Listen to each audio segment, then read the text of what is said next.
be here, and really that's for two reasons. As president of the National Organization for Women, I intend to roll out a national action campaign for single-payer health care. And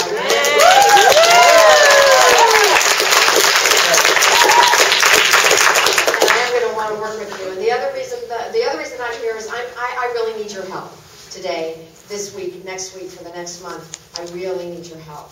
I want to talk about that in just a moment, but first let me talk about why single-payer health care makes sense for women. Two primary reasons.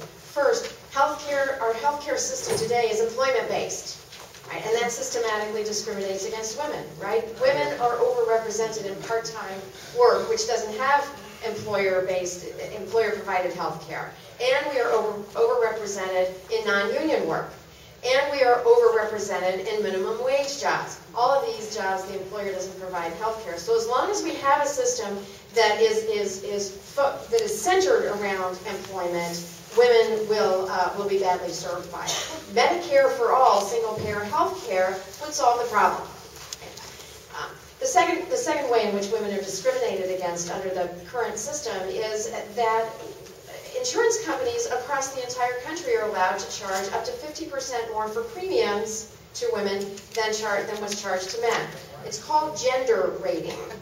It's gender rating, and the reason that the insurance companies give for their gender rating is that, well, women's health care is more expensive because women have pregnancy and child care.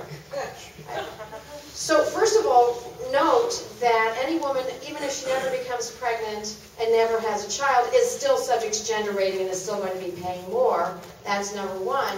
But number two, the very people who are overcharging us for their health insurance then undercover us when we actually get health insurance coverage, right? The pre-existing condition. Having had a C-section is a pre-existing condition. And women who have the one C-section can be told by their insurers, no, this next pregnancy is not covered. No, this next pregnancy is not covered. And women are 2 to 3 times more likely to die from complications of pregnancy and childbirth if they don't have prenatal care. Right? Infants are 6 times more likely to die in infancy if their moms don't have prenatal care. Right? But that prior C-section is a pre-existing condition. If we had Medicare for all that covered the full range of women's reproductive health care needs, obviously this would fix the problem. But this is where I really need your help. And it comes to coverage for women's reproductive health care needs. Raise your hand, I don't know, maybe raise your hand if you're not familiar with the name Stupak. So last Saturday, the United States House of Representatives passed a health care bill for half the population. Right? And they passed an anti-abortion measure for the rest of us. Right? And by the way, it was the rest of us that got these people elected in 2008. So what kind of sense does that make? We were not that happy with the House bill that we understood was going to be going to the floor in the first place at now. It was a weak bill. It did not have a strong enough public option. Right? It permits insurance companies to age rate. They took the gender rating out, and believe it or not, this is the deal that they cut.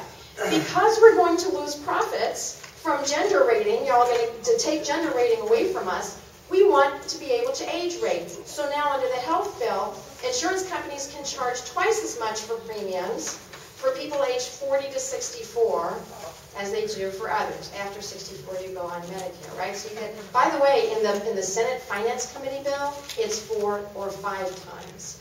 The gender rating is 4 to 5 times. So we didn't like that. We also did not like the fact that in the bill that was going to the House floor, it contained a codification of the Hyde Amendment.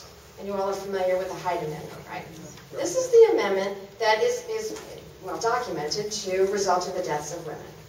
Rosie Jimenez, a 27-year-old mother of a 5-year-old child, back in 1977, shortly after the Hyde Amendment went into effect. She's living in Texas, she was on Medicaid, and because the Hyde Amendment prohibits Medicaid dollars from being used to terminate pregnancy, Rosie drove into Mexico, had an illegal abortion, eventually died of blood poisoning. That's a direct result of the Hyde Amendment. You know, if I could just for a moment, when I was 23 years old, I made a mistake in marrying the wrong person who was extremely violent. And I escaped this marriage, and I was one of the fortunate ones, right? Because my parents were living in the town where I lived. I go to their apartment. I have a safe place to be. They're loaning me the money for a divorce lawyer, for counseling. I'm getting the kinds of resources that so many women in my situation don't get.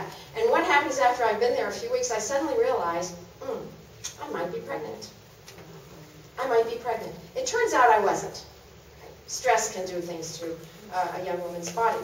But had I been pregnant, there was no question in my mind that if I were to carry that pregnancy to term, what would happen to the father of that baby? He would have access to me for the rest of my life.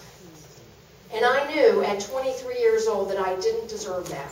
Maybe I had made a mistake or two in my life, but I certainly didn't deserve that. Right?